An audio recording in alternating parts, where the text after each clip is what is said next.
Welcome to our channel. तो आज का जो हमारा टॉपिक ऑफ डिस्कशन है वो है female labour force participation in India. कि जो हमारे देश में महिलाएं हैं उनका क्या पार्टिसिपेशन है हमारे देश की जो लेबर फोर्स है उसमें, मतलब जो श्रमिक लोग हैं, जो मतलब कुछ ना कुछ काम करते हैं, उनमें महिलाएं कितने परसेंट काम करती हैं जिससे कि हमारे देश का मतलब जीडीपी में हेल्प होता है। तो देखते हैं वही ट्रेंड्स क्या है, चैलेंजेस क्या है and the road to gender inclusive growth. तो यहाँ पे मतलब क्या क्या किस तरह का ट्रेंड है, कैसे कितना महिलाएं काम करती हैं, क्या चुनौतियां आ रही हैं कि महिलाएं उतना जैसे पुरुष होते हैं वैसे काम करते हैं वैसे महिलाएं नहीं कर पा रही हैं, और क्या मतलब रोड मैप होना चाहिए, क्या मतलब एक तरीके से रास्ता खोजना चाहिए सरकार को ताकि महिलाएं भी हेल्प करें जैसे बढ़ चढ़ के क्या करते हैं मेल करते हैं। तो आइए चलिए देखते हैं पूरा क्या यहाँ पे सिनेरियो है।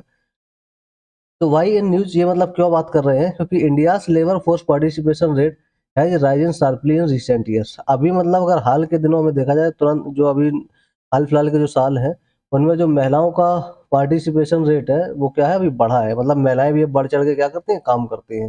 However this rise does not necessarily reflect empowerment as many women are engaged in unpaid और informal work।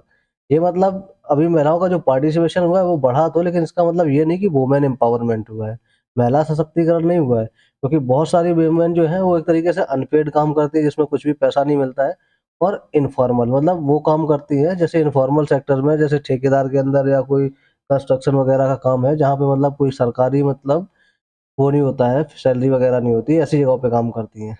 The issue highlights the gap between participation and quality of employment. तो यहाँ पे सिंपल सा मुद्दा ये है कि हाँ काम तो कर रही है, पार्टिसिपेशन तो है, लेकिन उनको जो एम्प्लॉयमेंट मिलता है, जो रोजगार मिलता है, क्या वो उतना क्वालिटी वर्क है कि जितना उनको मतलब मिलना चाहिए। जिस तरीके का पुरुष हर एरिया में अच्छे काम कर रहे हैं, गवर्नमेंट उन्हें पेमेंट करती है, वैसा क्या महिलाएं भी उतना ही ज्यादा पार्टिसिपेशन है जिसमें गवर्नमेंट उनको पेमेंट करे। तो सवाल ये ज्यादा है। तो यहाँ पे understanding F L F P are मतलब यहाँ पे क्या है, female labour force participation rate. Female labour force participation rate जो मतलब महिलाओं का योगदान है वो देखते हैं कितना है पार्टिसिपेशन। डेफिनेशन क्या है F L F P R की, female labour force participation rate, percentage of women who are working और एक्टिवली सीकिंग वर्क। मतलब सिंपल पार्टिसिपेशन रेट जो फीमेल का, उसका मतलब ये है कि कितनी महिलाएं, जो परसेंटेज ऑफ वर्क है, जितनी महिलाएं काम कर रही हैं या फिर काम के लिए वो ढूंढ रही हैं कि काम उनको कहीं मिल जाए, वो सब क्या कहलाती हैं कि वो महिलाएं जो पार्टिसिपेशन रेट उनका है मतलब किसमें, यहाँ पे काम करने में। तो जैसे 31.2% जो महिलाएं थी वो 2011-12 में काम करती थी, जितनी महिलाएं हैं देश में उसमें 31.2% महिलाएं काम करती हैं। और अभी वो 17-18 में कितना हो गया, 23.3%। और अभी 23-24 की अगर बात करें तो वहां पे बहुत ज्यादा बढ़ा है, अभी कितना महिलाएं काम करने लगी हैं, 41.7%। तो ये रेट पहले 11-12 के बाद 17-18 तक घटा, फिर एकदम से क्या हुआ, ये इंक्रीज हुआ कब, 23-24 के आसपास तक। क्वेश्चन सिंपल है, राइज में represent distress participation not genuine inclusion.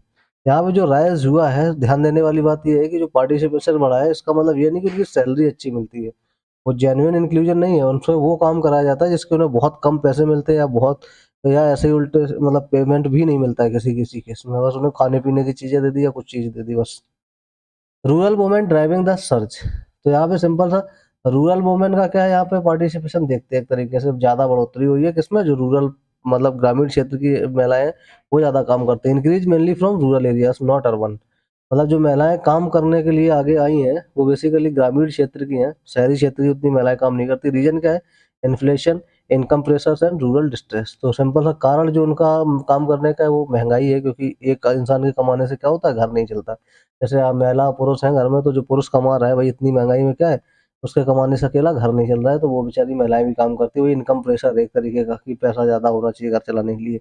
Rural distress simple बात है, जो ग्रामीण क्षेत्र है उसमें उतना ज्यादा रोजगार है नहीं है वैसा महंगा, जिसमें मतलब अच्छी खासी सैलरी हो मनुष्य की पुरुष की।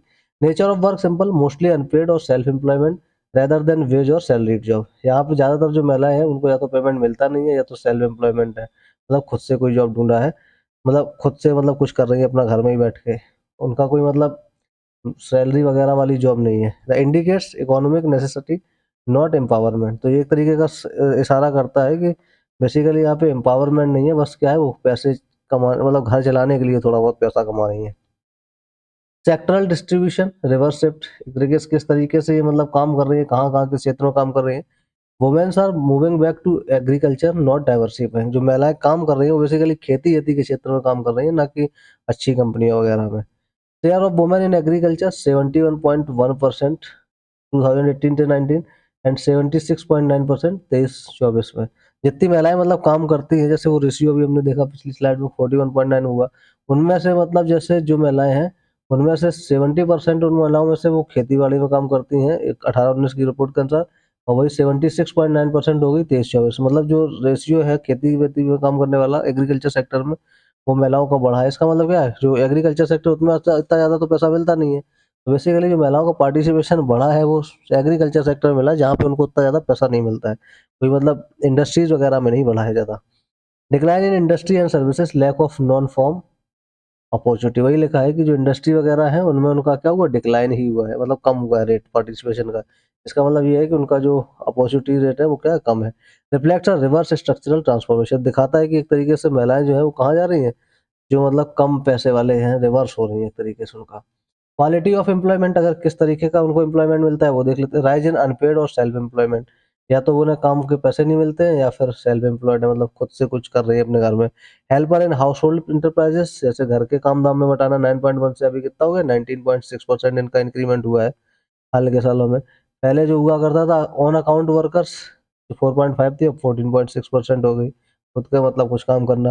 Domestic duties fell from 57.8 to 35.7, और जो घर में अपना काम बटाती थी उसमें कमी आई है, बेसिकली वो क्या हुआ, अनपेड वर्कर्स वगैरह में चली गई है। Implication, participation not equal to income security और एम्पावरमेंट। इसका मतलब ये है कि अगर वो काम दाम कर रही है, देश की जीडीपी बढ़ी, उससे मतलब उनका ये मतलब नहीं है कि उनको मतलब कुछ फायदा हो रहा है, बेसिकली एम्पावरमेंट नहीं है उनका, तो एक तरीके से क्या हो गया, रिडक्शन हो गया। स्ट्रक्चरल कंस्ट्रेंट देख लेते हैं, यहाँ पे क्या दिक्कतें हैं, क्यों उनको अच्छी जॉब नहीं मिलती है। लो productivity sector, 90% women in informal jobs. Simple बात है, जो प्रोडक्टिव सेक्टर्स हैं जहाँ पे मतलब जॉब क्रिएट होना चाहिए वहाँ पे जॉब क्रिएट होते नहीं है, तो महिलाएं बेचारी वहाँ काम करती हैं यहाँ पे क्या है।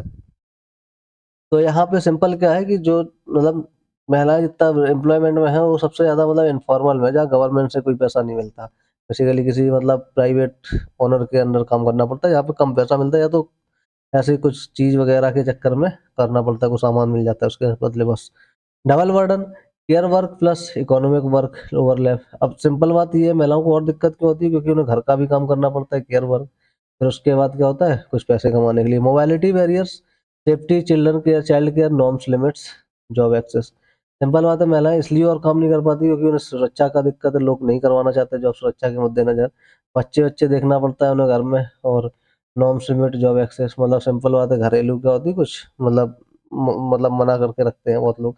No social protection, lack of maternity, pension और जॉब सिक्योरिटी, मतलब अगर माँ जब बच्चे बच्चे मिल जन्म दे दें तो उनका जॉब नहीं रहता है, पेंशन वगैरह नहीं मिल पाती, और जॉब सिक्योरिटी उतनी अच्छी है नहीं इन सब केसेस की वजह से, तो क्या है वो इसलिए और नहीं जॉब कर पाती। Womens unpaid care works 3.1% of GDP, economic survey 2024। जो अनपेड केयर वर्क करती है, मतलब लोगों की देख रेख करती है, उसका तो उन्हें कोई पैसा ही नहीं मिलता है। पॉलिसी मेजर्स फॉर इंक्लूजन, क्या मतलब पॉलिसीज होनी चाहिए जिससे उनका भी मतलब भागीदारी हो सके अपने इंडिया की, मतलब जीडीपी में, और प्लस अपना भी वो अच्छा से एम्पावरमेंट कर सके। तो रीडिफाइन एम्प्लॉयमेंट मैट्रिसेस, जो मतलब एम्प्लॉयमेंट रोजगार देने की जो तरीके या पॉलिसीज है उनमें चेंजेस करना चाहिए, जैसे include earning hours and unpaid care in data. Simple बात है, यहाँ पे अर्निंग वगैरह उनको देना चाहिए, मतलब पैसा मिलना चाहिए, घंटे उनके जो टाइम है वो क्या होना चाहिए, एक तरीके से सीमित होना चाहिए। यूज एनएसओ टाइम यूज सर्वे, यहाँ पे मतलब जो सर्वे वगैरह है उनके हिसाब से देख सकते हैं क्या क्या हम लोग मतलब एक तरीके से इम्प्रूवमेंट किए जा सकते हैं। Create formal jobs, gender focused PLI, MSME and make in India policies. PLI मतलब सिंपल सा होता है, प्रोडक्शन लिंक इंसेंटिव्स, मतलब अगर कोई चीज मतलब अगर प्रोड्यूस कर रही है तो उसके लिए क्या होना चाहिए, मतलब उनको पैसा वगैरह मिलना चाहिए, प्रोडक्शन लिंक इंसेंटिव्स। और एमएसएमई मतलब माइक्रो स्मॉल मीडियम इंटरप्राइजेस, मतलब जो लघु सूक्ष्म मध्यम, मतलब मध्यम उद्योग, मध्यम मतलब उद्यम होते हैं जो, मतलब वही। And make in India policies के तहत क्या होना चाहिए इनके लिए, मतलब सरकार द्वारा पैसा मिलना चाहिए, और उन्हें मतलब एक रेगुलर जॉब्स होनी चाहिए उनके लिए भी। Expand MNREGA for women centric task, जो महिलाओं से रिलेटेड काम है उनके लिए मनरेगा मतलब बनाना, मनरेगा जो है, मनरेगा मतलब वही Mahatma Gandhi national rural employment guarantee act 2005 में जो 100 दिन के लिए काम के लिए बना था, गारंटेड वर्क गांव गांव क्षेत्र के लिए, तो उसमें मतलब महिलाओं से रिलेटेड जो काम है उनको भी इंक्लूड करना चाहिए, ताकि महिलाएं 100 दिन का काम ले सकें उससे। Build care infrastructure, child care, elder care, community kitchen equal to enable enablers of participation. यहाँ पे मतलब एक तरीके से जो बच्चे-अच्छे की देखभाल करने के लिए जो मतलब कहीं दूसरी महिलाएँ होती हैं, वो दूसरे घर में जाती हैं, उन सबका भी उन्हें क्या मिलना चाहिए, एक प्रॉपर पैसा मिलना चाहिए। एम्पावरमेंट पाथवेज़, यहाँ पे महिलाओं का किस तरीके से सशक्तिकरण किया जा सकता है, उसके कुछ और हैं यहाँ पे तरीके, जैसे स्किल एंड डिजिटल इंक्लूजन, मतलब region specific demand driven skills programme.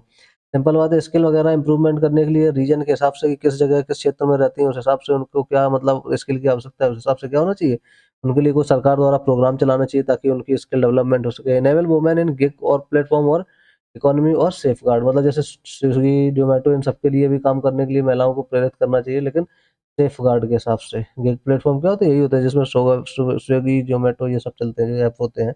App के थ्रू भी मतलब पैसा कमाते हैं लोग। मतलब ऐप्स के लिए काम करके, किसी प्लेटफ़ॉर्म के लिए काम करके, लेकिन उनमें क्या होना चाहिए, महिलाओं की सुरक्षा इंश्योर होनी चाहिए।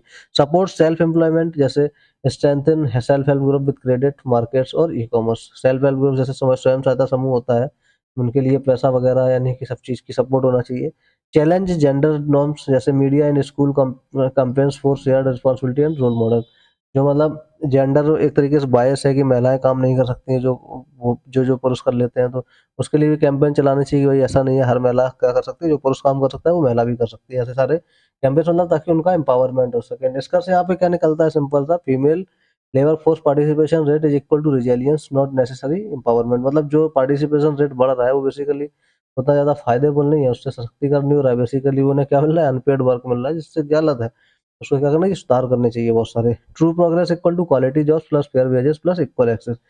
तभी मतलब प्रोग्रेस कही जाएगी जब क्वालिटी के जॉब मिले, जिसमें गवर्नमेंट उनको पैसा प्रोवाइड करे, लिमिटेड वर्क हो और उनको पेंशन वगैरह सबकी सुविधा मिले। फेयर वेजेस होना चाहिए, बराबर का पैसा मिलना चाहिए, जितना पुरुष को मिलता है उतना ही महिलाओं को। इक्वल एक्सेस मतलब जैसी अपॉर्चुनिटी हर क्षेत्र में पुरुषों के लिए होती है, वैसी महिलाओं के लिए भी होनी चाहिए। तब बोला जाएगा कि क्या सच में प्रोग्रेस हो रही है।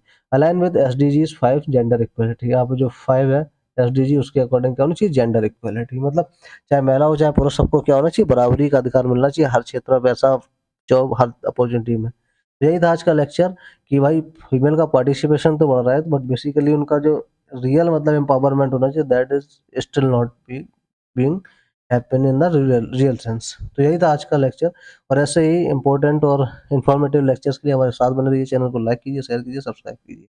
धन्यवाद।